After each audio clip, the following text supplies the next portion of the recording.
ఇక్కడ ఏ రకంగా చంద్రబాబు నాయుడు గారు కొడుకు, ఏ రకంగా తెలుగుదేశం పార్టీకి సంబంధించిన ఎంపీ, ఏ రకంగా మీరంతా కూడా ఇన్వాల్వ్ అయ్యి, ఇంక్లూడింగ్ జనసేన కార్పొరేటర్తో సహా ఏ రకంగా వీళ్ళంతా కూడా దీన్ని కబ్జా చేసే కార్యక్రమం చేస్తా ఉన్నారు అనేది ప్రజలకు తెలియాలి. ఇంతకుముందు చంద్రబాబు నాయుడు గారు ముఖ్యమంత్రి గతంలో ఉన్నప్పుడు 2016లో ఒక ఫేక్ సొసైటీ క్రియేట్ చేసి 1981 డేట్ వేసి ఏ రకంగా పేదల ఆస్తుల మీద పేద ప్రజల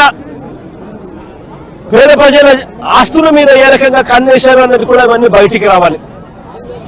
ఇవన్నీ కూడా రాష్ట్ర ప్రభుత్వం కోర్టుల్లో ప్రజల తరపున, పేదల తరపున, మధ్యతరగతి వాళ్ళ తరపున ఆర్గ్యుమెంట్ చేయాల్సింది పోయి, వాళ్లకు తరపున నిలబడాల్సింది పోయి, వీళ్లకు వ్యతిరేకంగా రాష్ట్ర ప్రభుత్వమే స్వయంగా కోర్టులలో వ్యతిరేక అఫిడవిట్లు, వ్యతిరేక పిటిషన్స్ వేసి వీళ్ళకి అన్యాయం చేయడంలో రాష్ట్ర ప్రభుత్వం తన పాత్ర తాను పోషించింది.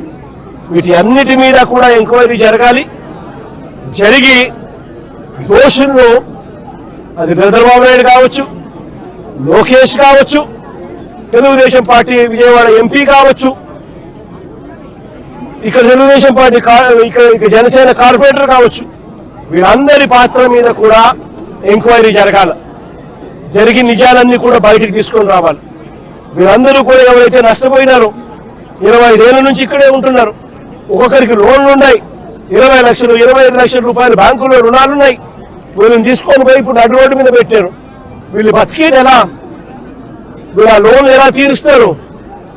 రాష్ట్ర ప్రభుత్వం కనికరం చూపించని ఈ పరిస్థితి నుంచి వీళ్ళ పరిస్థితి మారాలి. వీళ్ళందరికీ కూడా ఇమ్మీడియట్లీ ఇక్కడే గవర్నమెంట్ రావాలి. వీళ్ళకి సంబంధించిన లోన్లన్నీ కూడా గవర్నమెంట్ తన రెస్పాన్సిబిలిటీ కింద గవర్నమెంటే కట్టేట్టుగా తీసుకోవాలి.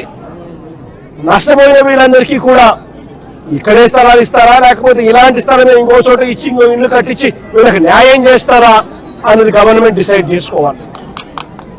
చంద్రబాబు నాయుడు గారు గట్టిగా ఒకటే చెప్తా ఉన్నా, అయ్యా చంద్రబాబు, నువ్వు కన్నా ఈ కార్యక్రమం చేయకపోతే రేపొద్దున మా ప్రభుత్వం వచ్చిన తర్వాత, వైఎస్ఆర్సీపీ ప్రభుత్వం వచ్చిన తర్వాత